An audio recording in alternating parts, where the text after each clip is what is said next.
70 anos de Associação dos Magistrados Brasileiros, Renata Gil foi a primeira mulher a ocupar a presidência da AMB para o triênio 2020-2022. A maior entidade representativa da magistratura nacional reúne 14 mil associados e 33 associações regionais. Eleita com quase 80% dos votos e juíza há mais de 2 décadas, Renata Gil foi presidente da Associação dos Magistrados do Rio de Janeiro e atuou em diferentes municípios no interior do estado.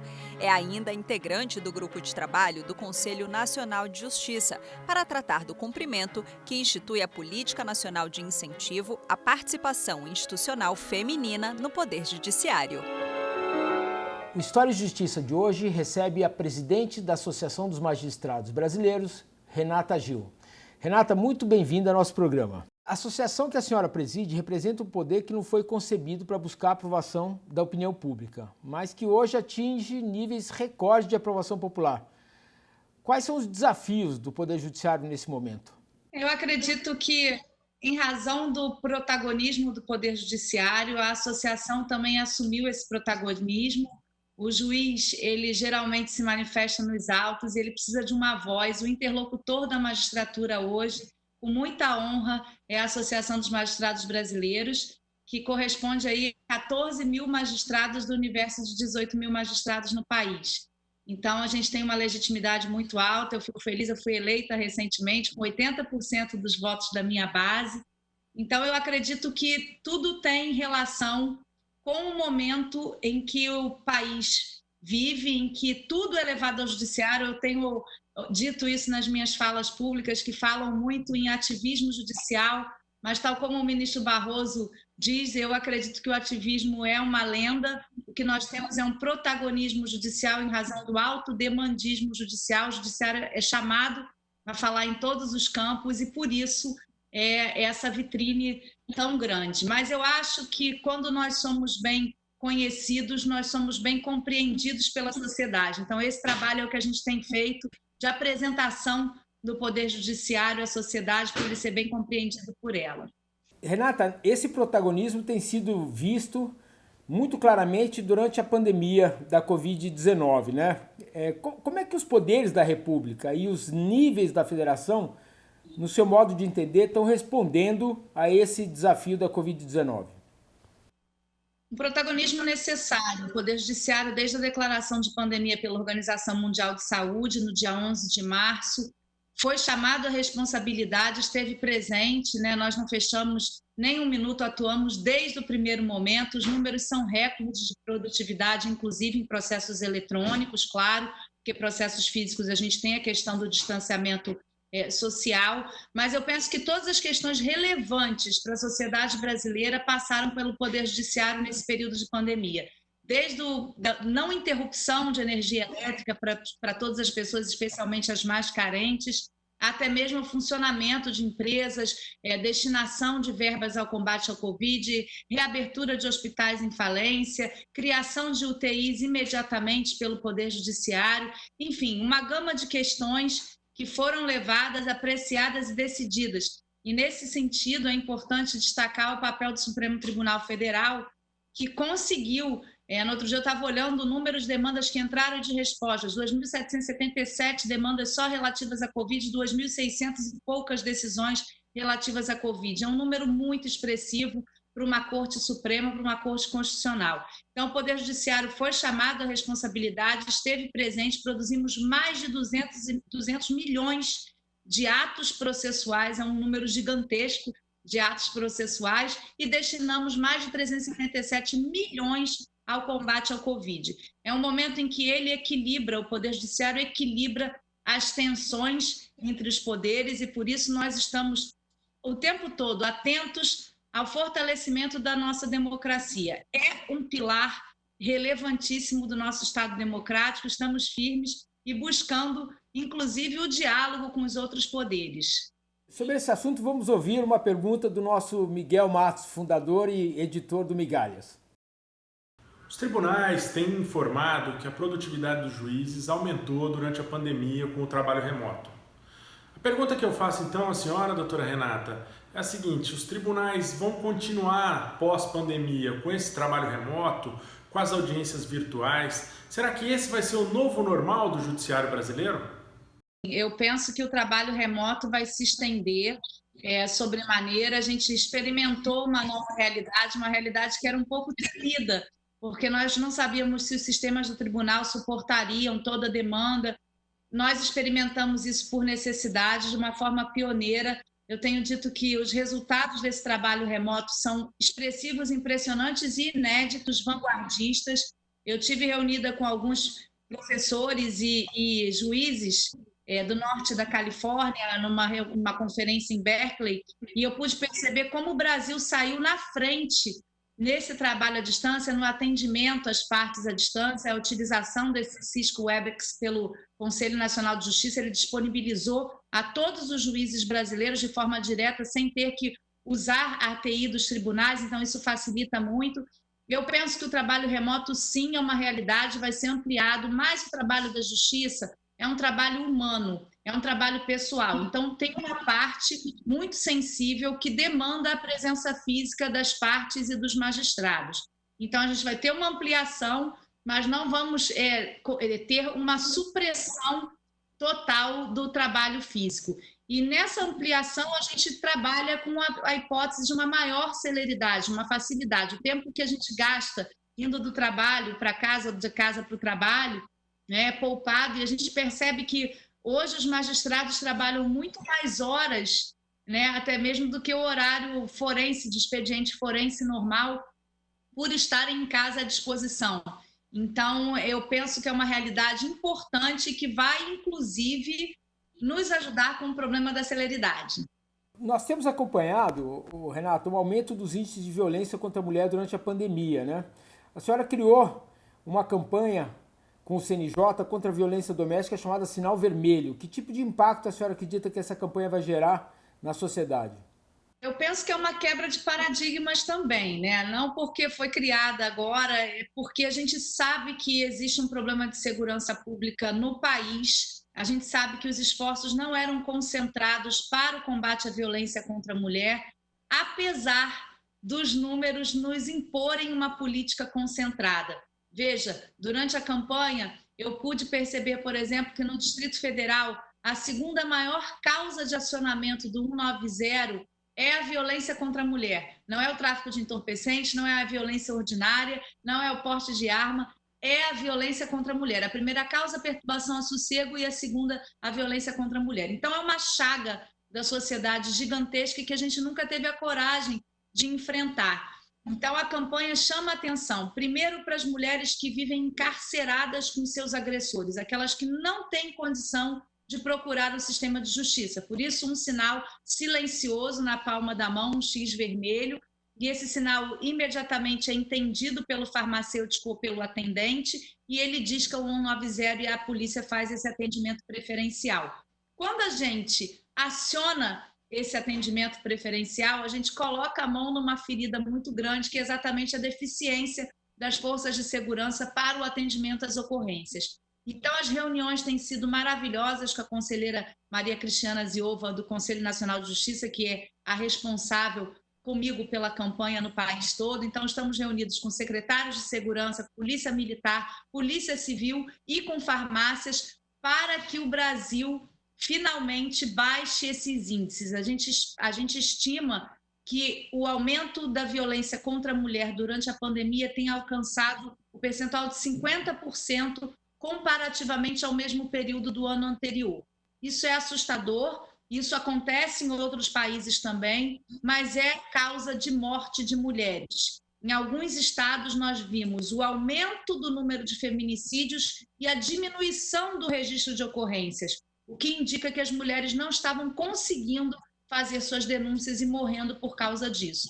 Então, essa campanha vem em socorro especialmente a essas mulheres encarceradas que não têm condição de sair de casa para denunciar. História e Justiça segue para um breve intervalo. Voltamos já já.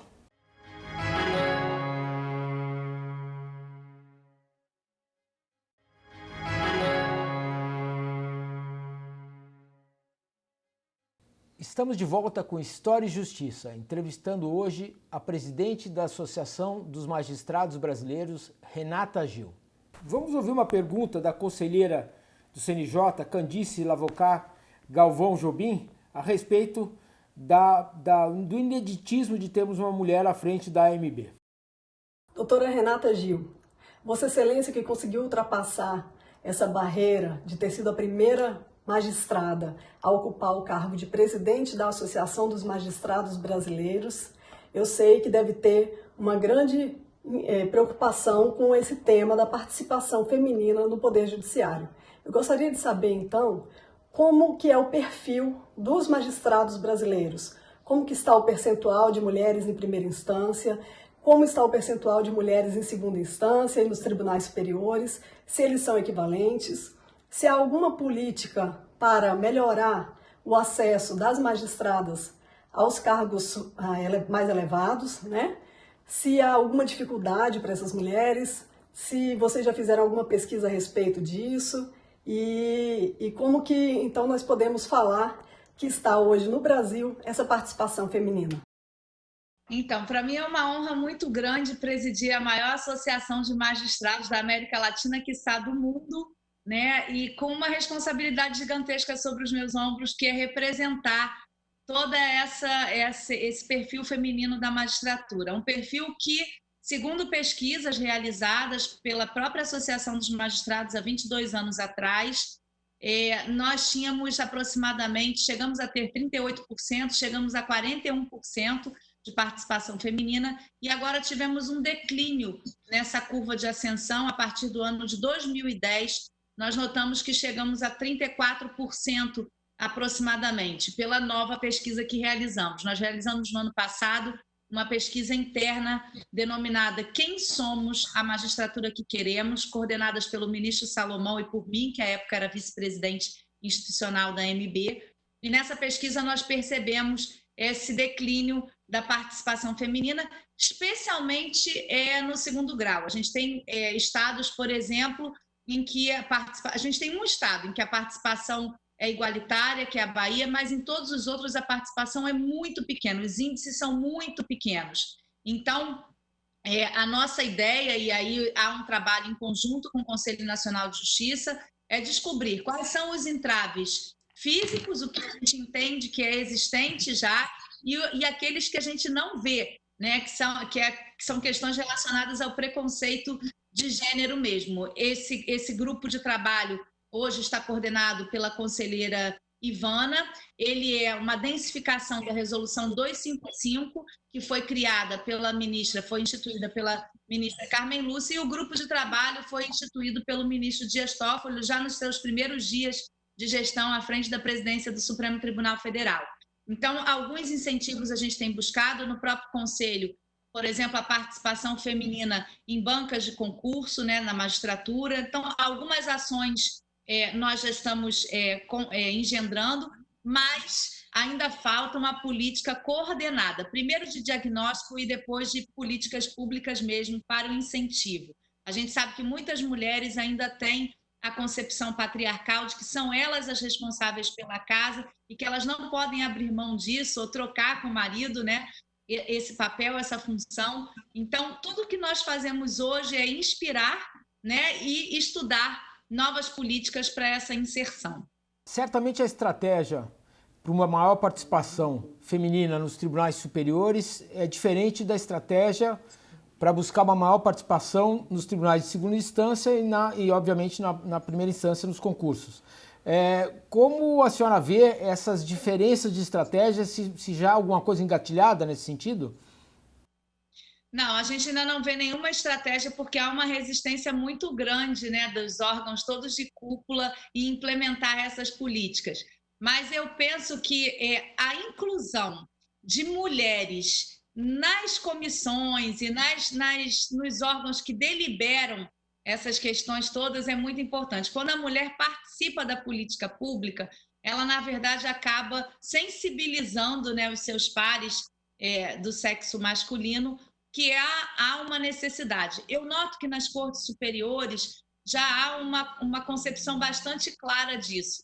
Então, assim, em vários congressos que a AMB realiza, que a gente participa, os ministros das Cortes Superiores, quando palestram, pedem sempre que mulheres envolvidas com o tema estejam participando das bancas, das mesas, para que haja realmente uma sinalização positiva de que é necessário a equidade de gênero. Então, políticas ainda estabelecidas dentro dos tribunais para isso, não. A gente vê uma nova iniciativa nos tribunais eleitorais, já há um pedido da OAB para que essa seleção de quem entra para os tribunais pela advocacia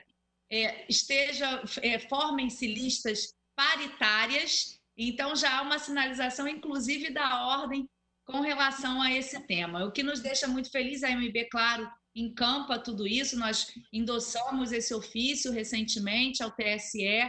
Então, o que nós esperamos é um novo momento a partir de agora, de uma nova sensibilização. Perfeito. O Poder Judiciário no Brasil tem sofrido ataques reiterados, né? Parece que é um fenômeno que não ocorre apenas no Brasil. Na Europa, vários países, o judiciário de vários países tem sofrido ataques também.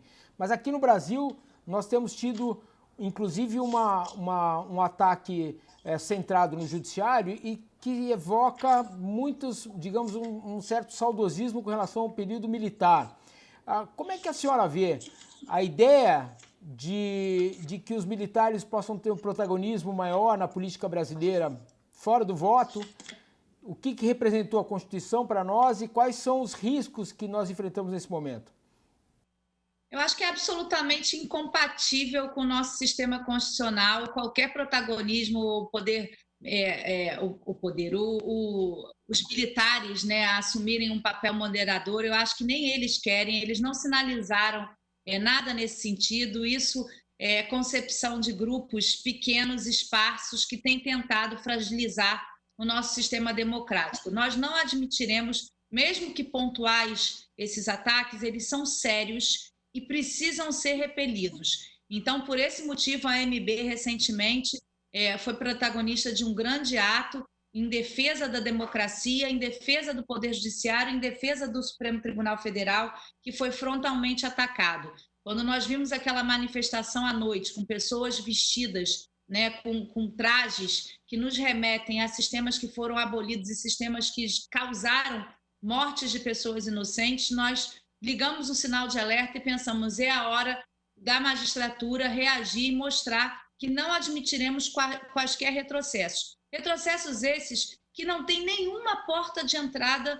na Constituição atual, na Constituição de 1988. A nossa Constituição é uma carta linda de direitos civis, de direitos sociais, que não admite, que tem uma conformação muito clara do nosso federalismo e do nosso sistema democrático. Como o ministro Lewandowski, no outro dia, disse, ela configura um Estado brasileiro bastante forte. Então, nós não admitiremos quaisquer ataques, ainda que sejam eles isolados, por serem inoportunos e inconstitucionais. A senhora falou do processo constituinte da Constituição, né? A AMB participou ativamente da Constituinte de 88, de modo a garantir, por exemplo, a independência dos judiciários estaduais em relação aos executivos. Os judiciários estaduais estão conseguindo exercer essas atividades com independência?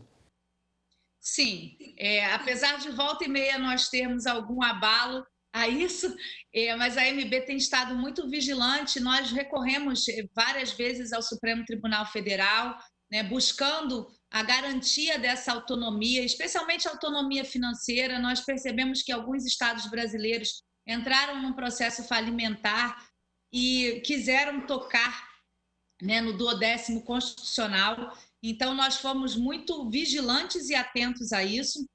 Participamos de todas as audiências e reuniões que aconteceram no Supremo, e o Supremo também muito atento, conseguiu, né, chamar a atenção das unidades federadas para essa questão da autonomia. A autonomia financeira, a autonomia em ação, a independência judicial é garantia da própria sociedade. Isso que nós temos dito com frequência. Não é à toa que a magistratura está toda disposta, o estabelecimento da magistratura está todo na Constituição e não no regime jurídico único dos servidores públicos. Não é porque nós somos especiais, é que ao Poder Judiciário foi garantido e foi estabelecido o papel de pilar do Estado Democrático. Isso é uma garantia da sociedade. Então, por nós termos lá vitaliciedade, inamovibilidade, irrepetibilidade de vencimentos na própria Constituição, nos indica que isso é uma proteção para a própria sociedade. O poder precisa ficar imune a esses ataques, a sua independência e a sua autonomia. Esses direitos do judiciário às vezes são confundidos como sinais de corporativismo pela população. Como a presidente da AMB consegue navegar nessa estreita faixa entre a garantia da instituição e a defesa indevida do corporativismo? Olha, nós temos trabalhado muito ativamente, estendendo a mão para a sociedade. Eu acho que faltava isso, né, um pouco, o Poder Judiciário mostrar para a sociedade tudo o que ele tem feito em seu favor e buscar políticas públicas que nem são especialmente de responsabilidade do Poder Judiciário. Então, uma campanha como essas, né, a Sinal Vermelho, que é uma campanha que não tem muito a ver com o julgamento de processos de crimes de violência contra a mulher, mas sim que cria um novo acionamento, são sinais muito claros de que a AMB está aí ao lado da sociedade. A pauta corporativa é uma pauta necessária. E por que ela é necessária? Exatamente por isso que eu acabei de dizer. Porque todas as garantias da magistratura estão na Constituição. Então, quando a gente deixa qualquer violação a essas garantias acontecer, nós estamos descumprindo a Constituição. Então, isso se confunde um pouco com o corporativismo, mas não é. É uma defesa do próprio poder, da própria independência e da autonomia do Poder Judiciário. Então, nós estamos num trabalho contínuo de permanecer nessa defesa vigilante. Olha, só atualmente nós temos mais de 1.500 projetos de lei que alteram a estrutura da magistratura. Isso é muito sério. Então, se nós não tivéssemos uma associação com o corpo, né, de pessoas que trabalham na AMB com essa atenção, com certeza retrocessos constitucionais já teriam acontecido e sobraria tudo para o Supremo Tribunal Federal julgar. Imagine que o Supremo Tribunal Federal é a nossa cúpula, é o Poder Judiciário em sua última instância, tendo que julgar questões do Poder Judiciário. Então, a AMB tem atuado de forma muito contundente e consistente no parlamento, apresentando todas as inconstitucionalidades que por lá perpassam, né? E trazendo também essa pauta da sociedade. A gente tem trabalhado hoje, inclusive, em projetos que são direcionados especialmente aos menos favorecidos. Então, a questão de juizados especiais, agora essa nova regra para consumidores, para devedores oriundos do sistema da pandemia. Então, a gente tem trabalhado também com essa pauta social. Perfeito. Renata, muito obrigado pela entrevista, parabéns pelo trabalho. A TV Justiça agradece muito, viu? O tempo da senhora. Muito obrigado. Obrigada, fiquem com Deus.